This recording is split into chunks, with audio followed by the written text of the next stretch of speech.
Halo guys, balik lagi ke episode Behind the Brick Arsitek.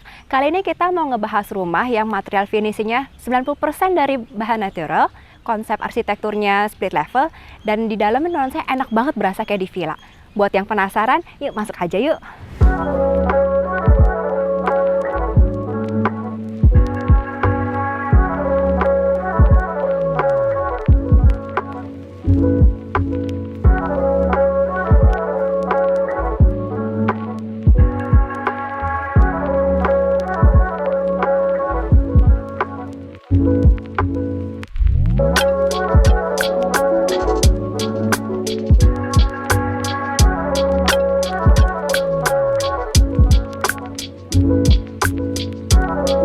Mas Gania, salam Halo, kenal. Mbak Angel.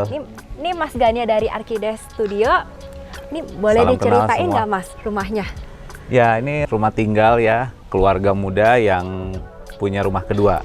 Luasnya kurang lebih 600 meter persegi untuk luas tanahnya, kemudian untuk bangunan kurang lebih 900 meter.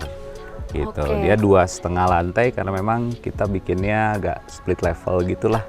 Gitu. Oh, menarik banget split level. Kalau untuk konsepnya bagaimana nih Mas?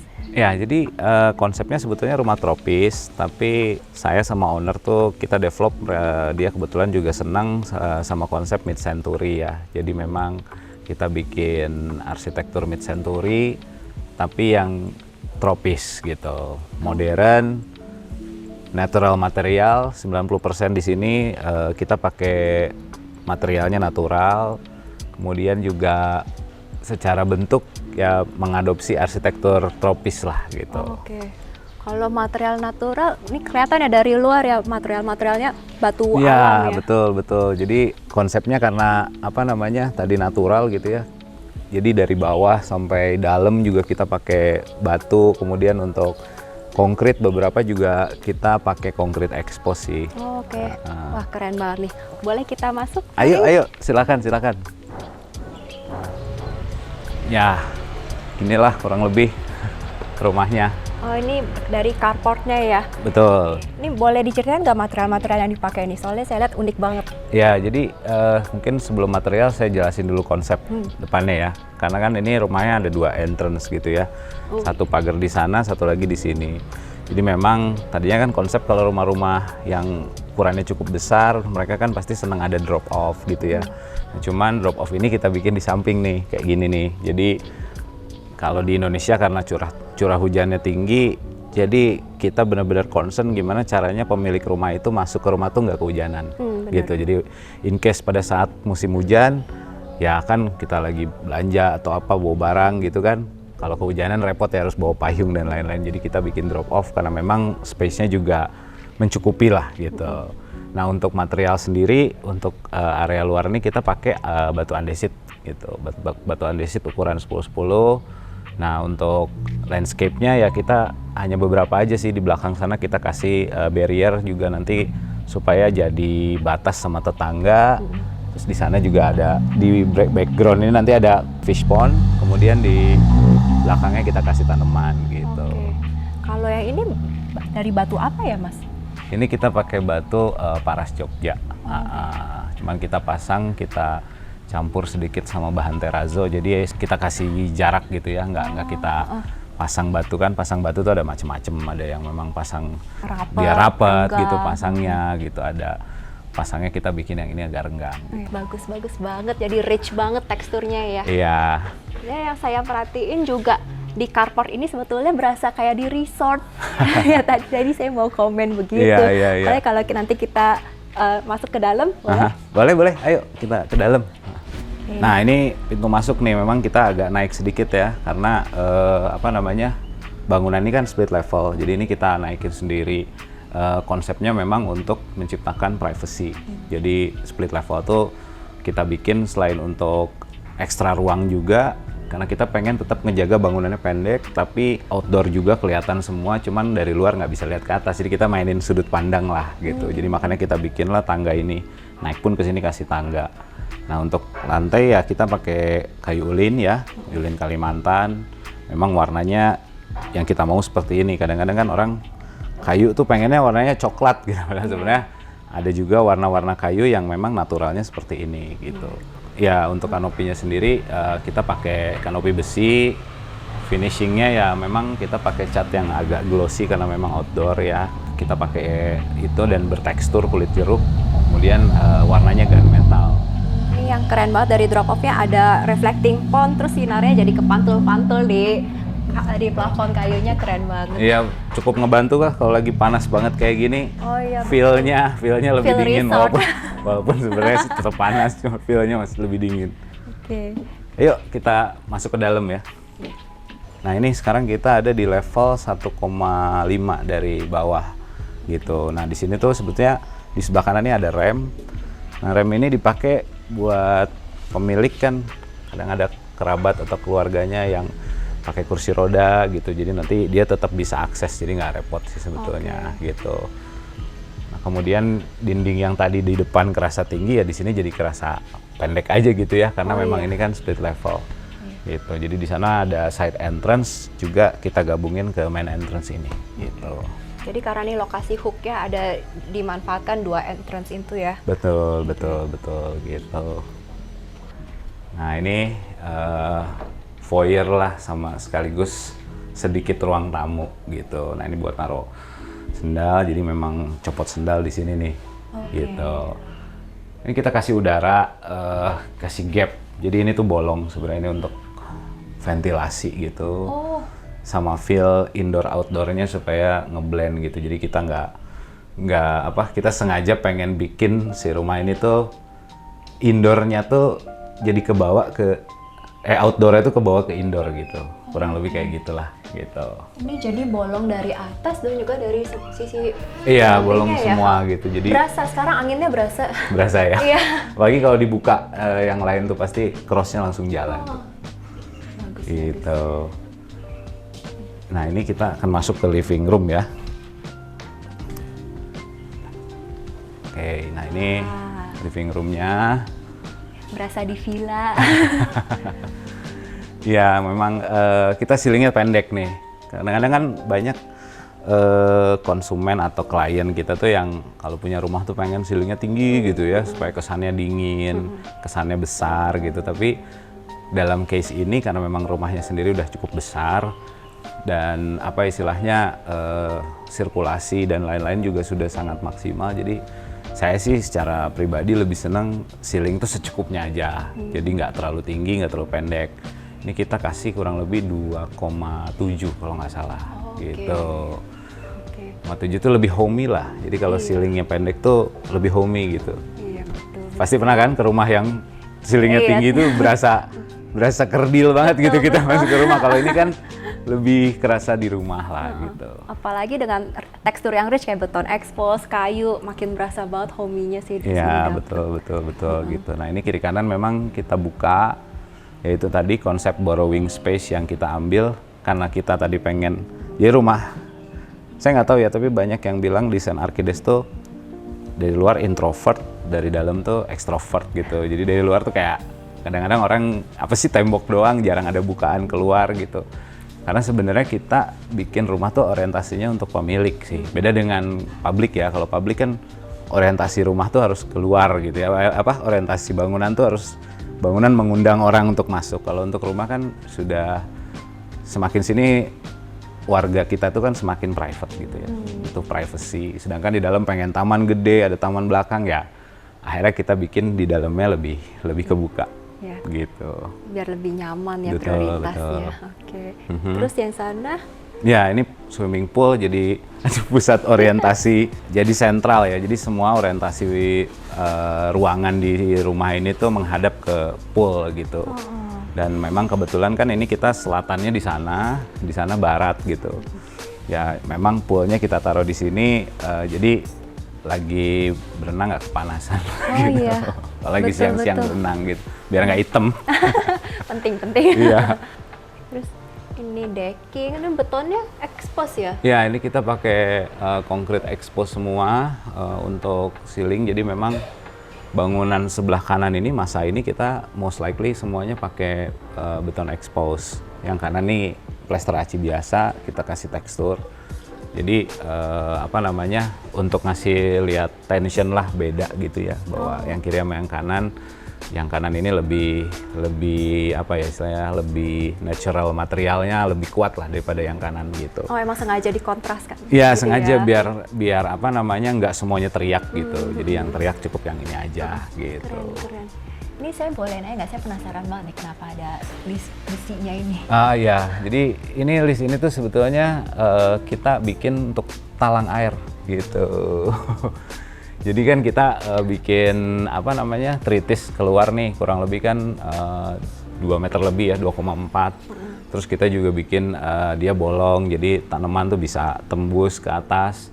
Nah ini kita kasih talang supaya apa namanya, air itu nggak jatuh ke sini basah gitu. Jadi air di sini kita arahin gitu. Kita arahkan ke taman-taman aja untuk buang airnya gitu. Oh itu ya, makanya bisa lihat ada lubang-lubang yang cuman ada di atas taman doang ya. Iya, jadi itu kita bikin Lucu seperti banget itu detailnya. Ayo kita lihat dalamnya nih. Tadi kan belum dibahas semua ya. Jadi memang konsepnya untuk living room nih open plan. Jadi ya standar lah ya. Jadi belakang ada pantry, island, meja makan, kemudian living room jadi satu semua. Nah untuk memudahkan juga, jadi kita bikin dapur kotornya tuh di belakang, gitu. Karena di Indonesia nggak bisa dipungkiri lah yang namanya gaya masakan Indonesia itu kurang fit kalau kita pakai konsep dapur terbuka seperti ini, dapur bersih. Jadi kayak istilahnya ada dry kitchen, ada wet kitchen. Nah wet kitchennya di belakang, gitu. Jadi depan cuman buat preparing aja sama mungkin ngangetin atau mungkin masak-masak simple lah kayak ngegrill gitu-gitu. Oke. Menarik banget. Ini semuanya dari kayu solid ya Mas? Ya, ini interior desainernya memang mereka memutuskan untuk menggunakan semua material karena ikut konsep rumahnya, pakai material natural semua. Makanya dia bikin juga pakai kayu solid dan plywood. Gitu, kayak misalnya ini kan plywood ya. Jadi mungkin yang nggak tahu bedanya HPL sama plywood atau laminate gitu ya. Kalau plywood itu dia dari kulit kayu ya, seperti veneer lah gitu.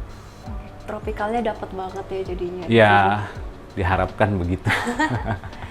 Oke, jadi di lantai 1 ini kita ada living dining sama dapur kotor. Betul. Terus ada apa lagi ya? Ya, jadi karena ini split level, nah ini mungkin Mbak Angel bisa lihat nih di sini, ini adalah sirkulasi vertikal utama dari rumah ini, yaitu tangga gitu. Nah di sini kita ada garasi dan servis sebenarnya, cuman beda level gitu. Nah ini kita jalan ke sana ya. Oke. Jadi dari sana kita ke sini. Jadi kalau penghuni dari garasi itu dia bisa langsung akses ke sini nih. Ini foyer dari garasi. Bawah sini adalah ruang pompa sama pompa kolam renang. Nah ini garasinya gitu. Ini yang tadi nyambung ke carport di luar itu ya? Iya, jadi garasinya kita di bawah, beda level dengan yang atas gitu. Beda setengah level ya? Beda setengah level, betul. Kurang lebih 1,8, kalau nggak salah 1,5, 1,8 lah gitu. Oke. Itu saya lihat ada nggak nempel sama dinding sebelahnya ya? Iya, jadi bangunan kita sih rata-rata saya senengnya sebisa mungkin kalau bukan karena kebutuhan ya, maksudnya kebutuhan yang banyak gitu, kita ingin bangunan itu lepas dari dinding parameternya. Jadi dia bangunan tuh akan tetap punya 4 sisi, dan itu tuh advantage-nya banyak banget sih gitu dengan dibikin seperti itu gitu. Oke, hujan tetap bisa masuk. Betul, jadi sirkulasi udaranya lebih maksimal, semua bangunan, semua dindingnya juga, semua ruangan dapat cahaya gitu. Walaupun sedikit-sedikit gitu ya. Oke. Nah ini dari garasi ini, mungkin ini area service. Nah ke situ ke area living room yang tadi. Nah jadi service ini kita bikin vertikal ke atas per lantai itu, jadi bisa akses. Jadi sirkulasi service sama sirkulasi penghuni itu benar-benar udah separate dari awal gitu. Jadi di sini kan pembantunya sebenarnya banyak tapi nggak kelihatan lalu lalang karena dia udah punya jalur sendiri. Ya, gitu. Jadi efisien juga Betul. Ini living room. Nah sekarang kita masuk ke daerah yang semi private nih, gitu. Ini tangganya kita pakai kayu solid sama batu. Dinding juga kita ulang lagi batu yang di depan, cuman lebih rapi kalau yang ini. Beda, karena kan ini sirkulasi takutnya kena badan atau apalah. Jadi kita bikin lurus-lurus aja gitu. Nah ini lantai 2 kalau dari garasi, kalau dari sana mungkin lantai setengah gitu. Kebayang nggak? Agak usia split level gitu ya? Iya, split level kayak gitu, betul. Nah ini kebetulan ruang hobi sekaligus ruang gym. Wow. Nah, jadi dijadiin satu karena memang peduli dengan kesehatan dan olahraga, jadi dia punya alat gym di sini. Kemudian di sini adalah barang-barang koleksi ataupun hobi-hobi yang memang dia sama anak-anaknya juga seneng gitu, seneng mobil. Kemudian ruang bermain, di sini ada tempat driving simulator. Oh, keren banget. Gitu. Ini material lantainya? Ya, untuk lantai ini kita pakai SPC sih, gitu. Iya. Karena kebetulan waktu itu kita tawarkan untuk yang natural, cuman karena maintenance ya, kalau udah isunya maintenance pasti kita akan arahkan ke artificial gitu. Karena artificial itu lebih mudah dalam maintenance. Kalau natural kan berkala harus di finish lagi, kadang ada yang nggak sama, kadang ada yang keropos. Jadi kita putuskan untuk lantai itu semua pakai yang artificial gitu. Dan nggak terlalu berasa karena kan semuanya udah natural. Iya, ton warnanya juga nyambung semua ya. Iya. Ini juga view-nya bagus banget ya, langsung menghadap yang kolam renangnya. Iya, memang view, orientasi view ini juga kadang-kadang dalam proses ngedesain tuh kita nggak apa ya, kita banyak menemukan hal yang baru gitu. Jadi ketika kita bikin split level sebenarnya nggak expect, jadi kita punya 2 view yang akan sangat jarang terjadi ya kalau di rumah yang tidak split level gitu. Terus ini? Nah ini selasar. Sebenarnya karena memang konsepnya dindingnya juga kan banyak pakai material transparan ya, kayak kaca seperti ini. Jadi selasar ini nggak berasa selasar kalau ini dibuka semua. Sebenarnya ini selasar, jadi kalau ini lagi dikunci. Nah di sini ada kamar tamu dan juga toilet yang berbeda gitu. Dengan tadi ada toilet di sana, powder room, di sini toiletnya kita lepas supaya yang di sini bisa ke toilet juga gitu. Nah ini kurang lebih seperti ini. Ini kamar tidur Tamu. menghadap depan.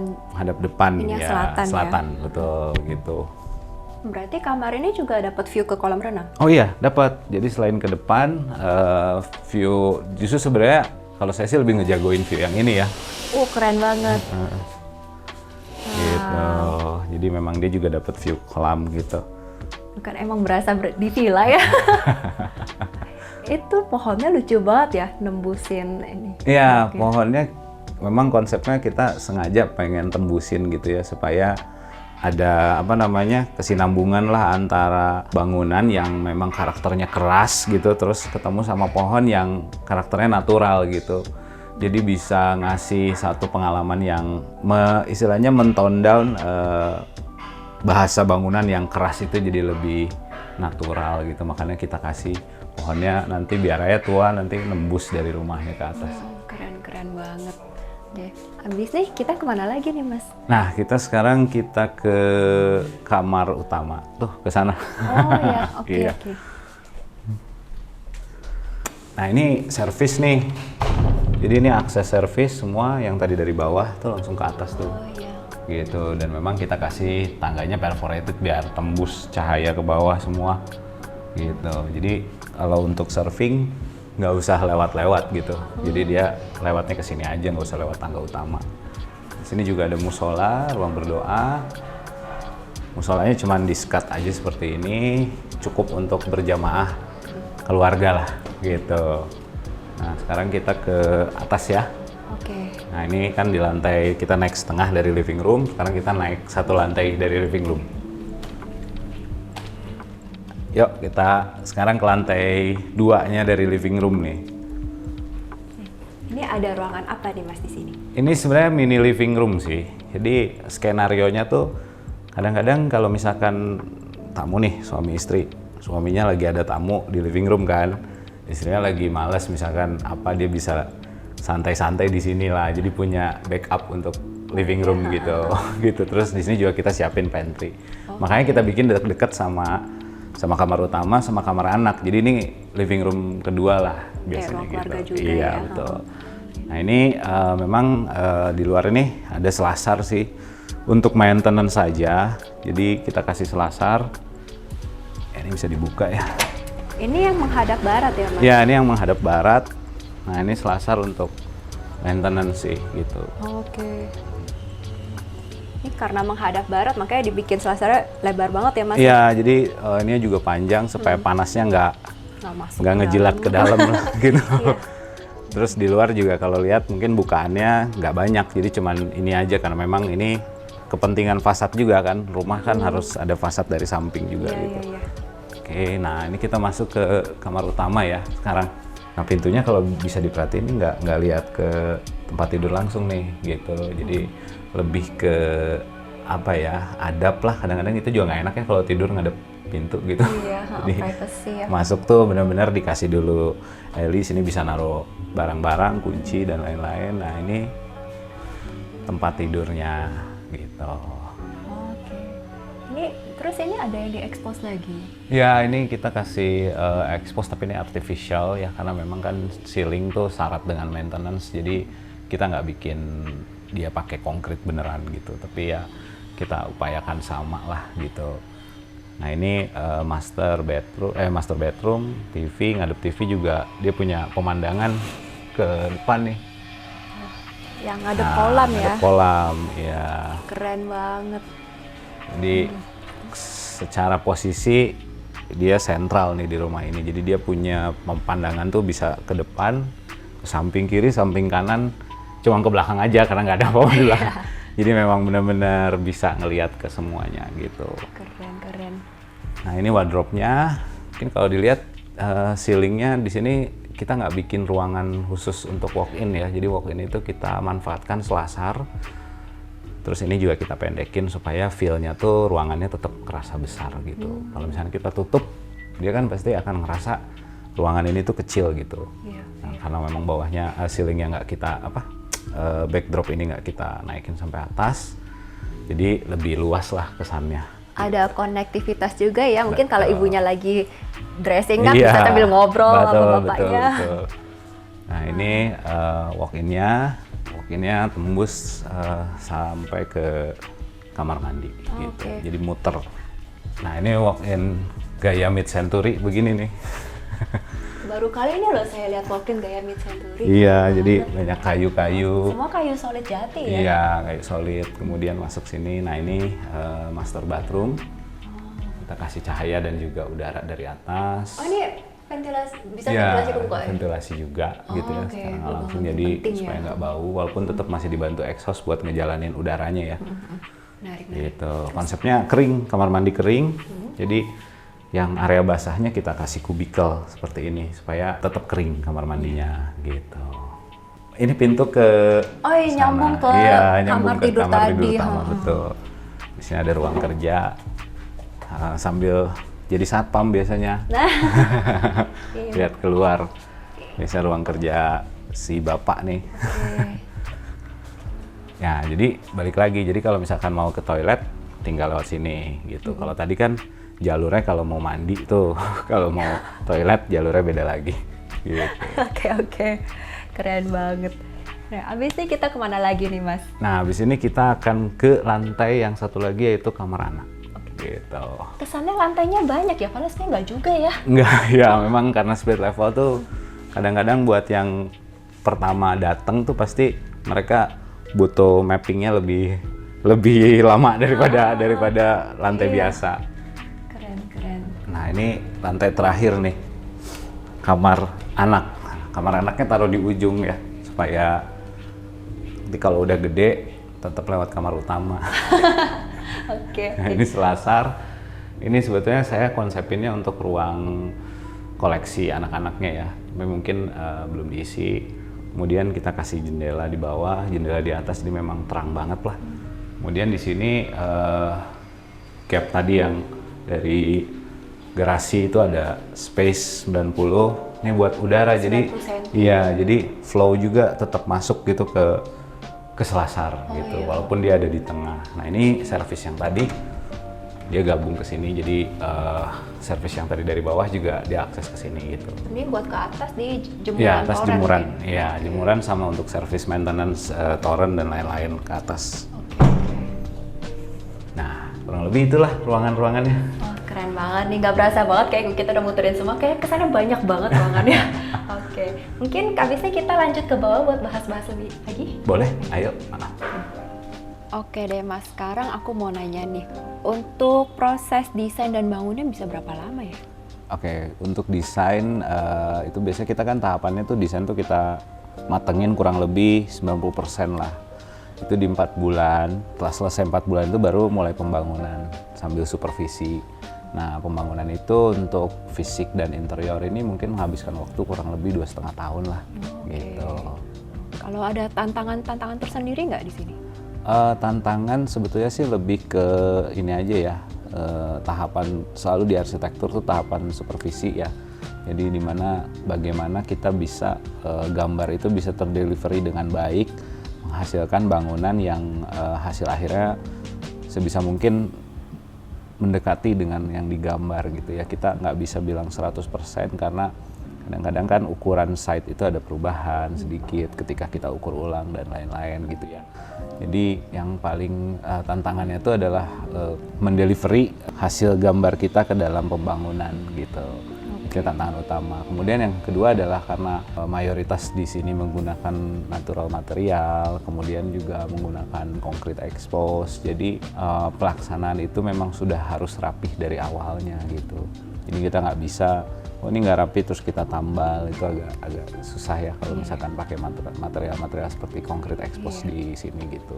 Oke, berarti kalau kayak yang pemasangan batu alam itu juga harus banyak mock-up-nya dulu ya, trial error. Betul. Hampir setiap semua material finishing yang dilakukan di project-project kita itu biasanya kita re-approval kembali pada saat akan dipasang. Kadang-kadang bisa aja dengan material yang sama tapi cara pasang yang berbeda gitu. Karena kan material misalkan kita pakai keramik ya sama aja gitu ya, tapi apakah spasinya atau nutnya itu harus sebesar apa. Nah, itu biasanya kita approvalkan kembali supaya pemilik atau user yang menggunakan jasa kita itu paham dan tahu gitu. Gitu. Betul. Menarik sekali. Oke deh, kalau gitu ada lagi yang mau ditambahin nggak Mas? Pesan-pesan buat yang nonton kali ya. Kalau sekarang tuh kan kita banyak banget langgam arsitektur, banyak banget referensi. Nah, mungkin dalam hal memilih referensi, kita mesti jujur sama diri sendiri juga. Jadi jangan terlalu FOMO ngelihat model-model yang baru gitu kan. Kadang-kadang kan gitu ya, lagi ngetren apa gitu. Ini kan kita bikin rumah untuk kita tinggalin gitu ya, buat yang mau bikin rumah gitu. Supaya nyaman dan lain tuh kita harus jujur sama diri sendiri sih gitu. Mungkin kayak beberapa orang nggak terlalu senang dengan konsep terbuka gini gitu. Atau beberapa orang justru malah ngerasa kurang gitu. Nah, itu mungkin bertanya sama diri sendiri. Nah, sama juga nanti kalau ketemu sama arsitek sebisa mungkin ya dia udah tahu maunya apa gitu. Biasanya arsitek yang bagus sih dia bisa menggali gitu ya. Nah, makanya kalau bangun pakai arsitek. Iya, tuh guys. Oke deh kalau gitu. Mungkin sampai sini aja kita ngebahas rumahnya. Kalau kita mau kontak Mas Dani bisa di? Oh ya, boleh nanti lihat di Instagram di @arkidestudio. Oke deh kalau gitu. Makasih banyak Mas Dani ya. Touringnya bagus banget rumahnya. Jangan lupa support terus channel Arsitek dengan like dan subscribe. Kalau ada pertanyaan lebih lanjut bisa komen di bawah ini ya. Oke, sampai ketemu lagi. Bye.